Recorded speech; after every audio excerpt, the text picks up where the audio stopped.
For years, people used to say your website was that front window of your business. Before a buyer would call or visit your booth or talk to your distributors or even schedule any type of meeting, they were doing their own research. They were going to your website. Could your company actually help them do what they needed? Your website is still extremely important, but you must realize people are going to AI to also ask those questions and to find out about your brand. And they're not just going to ChatGPT. They're going to ChatGPT, they're going to Perplexity, they're going to Gemini, they're going to Copilot. They're going across all the different AI tools to find out what does it say about your brand. This is the question we are going to discuss today because it's important to understand, and I'm not trying to scare you into this.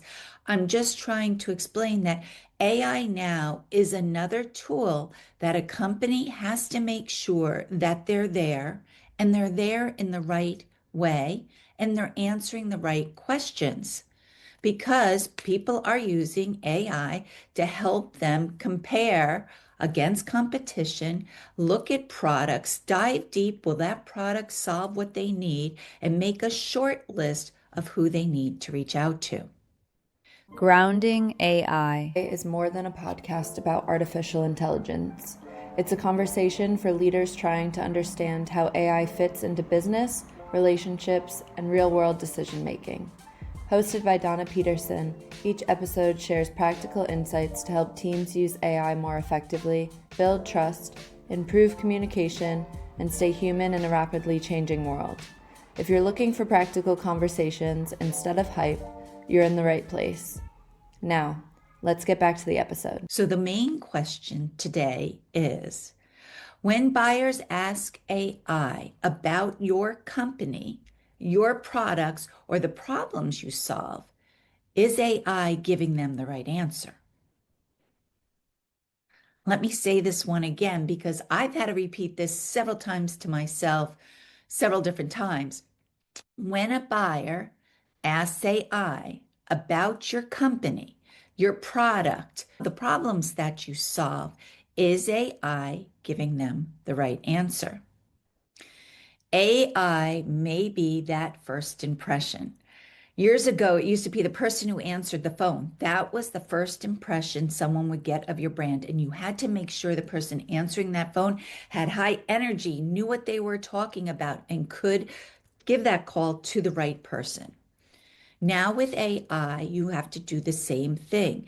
Industrial buyers do a lot of research before they want to talk to sales. Come on, we all do. Whether you are trying to buy a new pair of swim goggles or a refrigerator or a CNC machine, we all are doing research before we reach out to the company. They may be trying to understand the process. How do I get this piece of equipment into my machine? Will it work with what I already have? Will it solve those production issues we're having? And will it be easy to train my team to bring them up to speed on this new piece of equipment?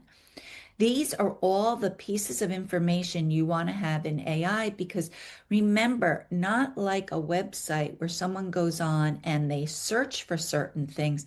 Now they're asking a question and they expect it to be served right up. And this is where us as leaders, as owners of brands, have to make sure the right content is out there so that AI delivers them the best piece of information.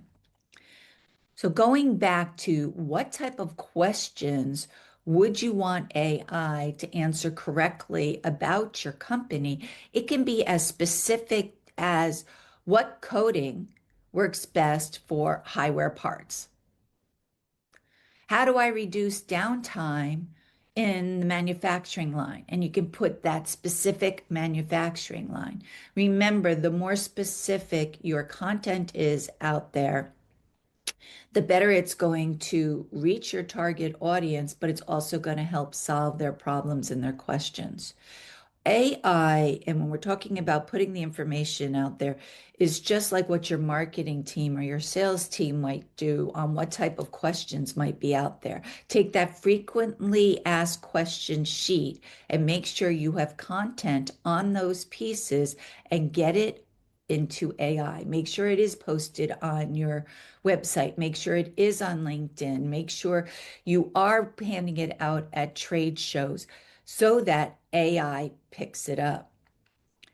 Like I said, these questions can go very specific as to what question should I ask before selecting an automation partner? What type of packaging is best for heavy industrial components? What should I look for in an industrial distributor? Or some of my clients might be asking, what should I want from someone who's going to help me with AI in a grounded way? These are all, you put together a list of questions, and you probably already have them in-house. What are the questions your target audience is asking? Then you need to answer those questions with appropriate content and make sure it's out there. The better the question, the better the responses that your prospective buyer is going to get. Does AI connect our companies to the problems our best buyers are trying to solve? That's what we have to think about. The content we put out there, we just don't want to crowd the marketplace with tons of content. And you know that's a concern of mine with AI. I'm afraid that everyone is just going in saying, oh, I'm going to generate 50 blogs a month. And they're just generating this content. They're copying and pasting it out there. But what's happening is it's too generic. You, as a brand, as a leader, as an individual working within a brand, must make sure that any content that's out there is specific to your brand so that when someone goes in and asks this question, your company is served up. They say, oh, yes, you have to reach out to world innovators. They'll definitely be able to help you. So that's the first thing you do is start to think about those questions and then line those questions up with what content is out there that answers those questions. And is it answered in a way that only your brand could speak of? Make sure it is your brand and your brand's individual voice and uniqueness that gets out into the marketplace. Here's an exercise I love doing, and I do this at a lot of my training sessions. And you can do this as an individual and you can do it as a brand. I recommend you go out and take at least 3 of the large language models. And you start by asking some very simple questions about your brand or you as an individual. I've done this for World Innovators and I've done it for Donna Peterson. And the questions can go down like this. What does World Innovators do? So, what does your brand do? What does World Innovators solve? What products or services does World Innovators offer? What are they known for? What are the most testimonials about in regards to their products? Because maybe you've got several different products, but most of your testimonials are only about that specific product. What makes your company different? What industry does your company support? And then look at those answers. Look at the answers on, like I said, 3 different large language models because they could be different. They are. Every time I go into a large language model, and I like to use multiple ones, I like to see how the responses are different.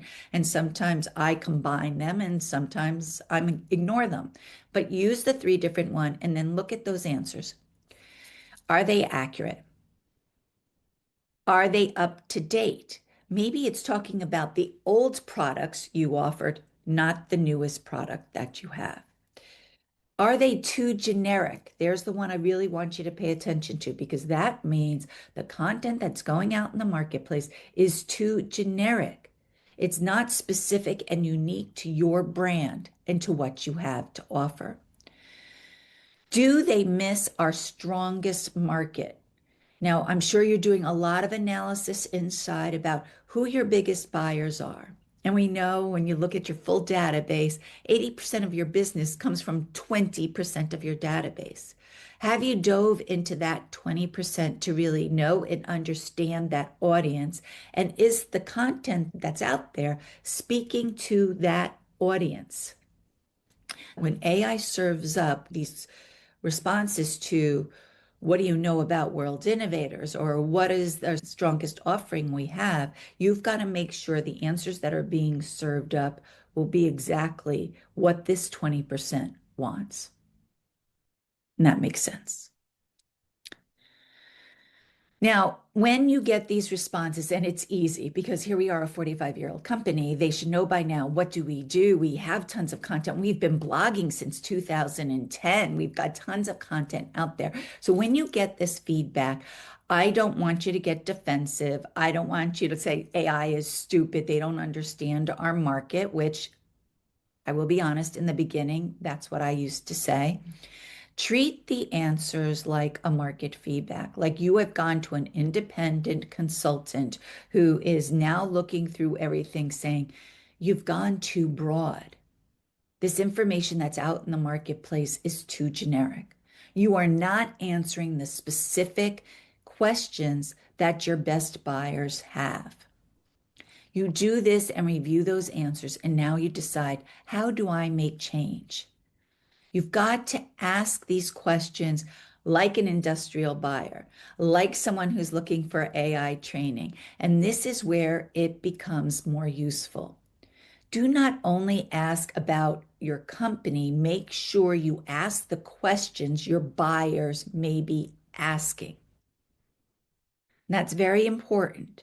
You've got to do both. Ask what they know about your company or you as an individual, but what questions are your buyers asking? And this is also where AI can help you determine those questions.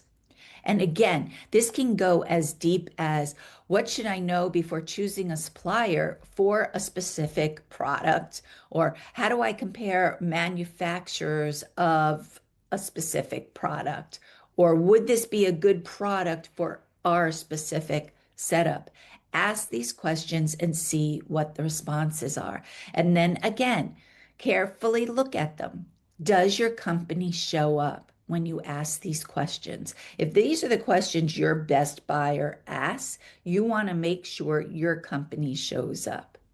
Someone says, I want to have some grounded AI tactics. I want world innovators to show up. If I say, oh, who can help me get vetted email lists for a specific industrial market?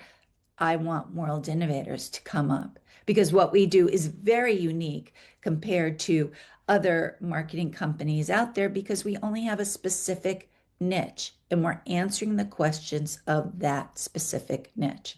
This is a great way to set up a line of questions, and then you can put the content, both marketing, sales, or even what your corporate management is talking about. Maybe you are a leader of an association, but these are now topics that you're even going to talk to the board about.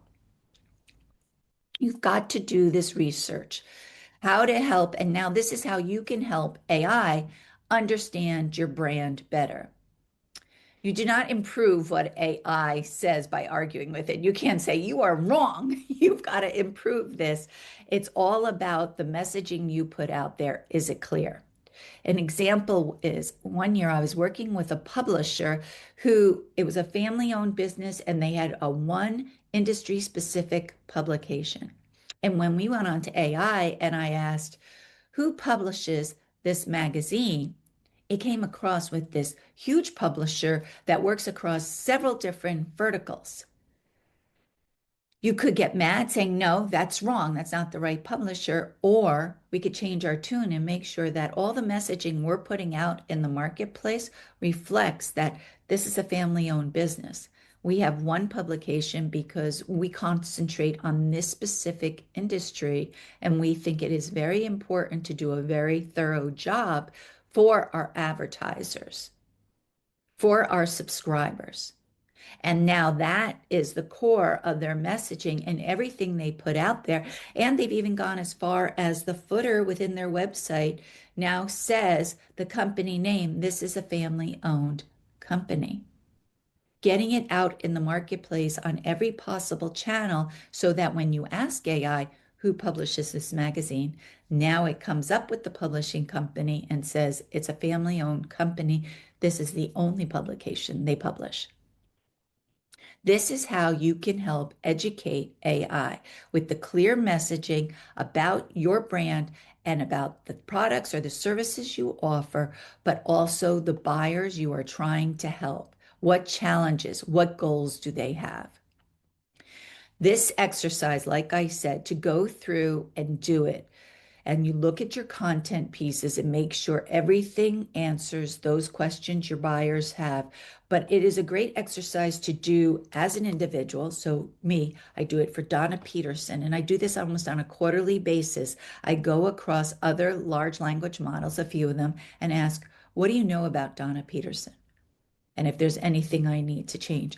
Recently, I did it and came up and it said, oh, Donna Peterson is the CEO of World Innovators. Well, I've been the president for over a year. That's a small thing, but I need to make sure that gets educated, that it has to be out in the marketplace, that I'm the president and owner now of World Innovators. Do this exercise. I think you're going to be surprised about what you find out about yourself, about your brand, and are we putting the right messaging out in the marketplace that can truly help our companies, our buyers, our prospects, our customers. Until next week, I hope you all have a great day. Please leave a comment below. Did this help you out? Is this an exercise you've ever done before? And let us know. I look forward to seeing you next week. Bye. Thanks for listening to the World Innovators Grounding AI podcast. If you'd like to be updated when new episodes come out, don't forget to subscribe. Also, check out our social media accounts to stay up to date on B2B marketing trends.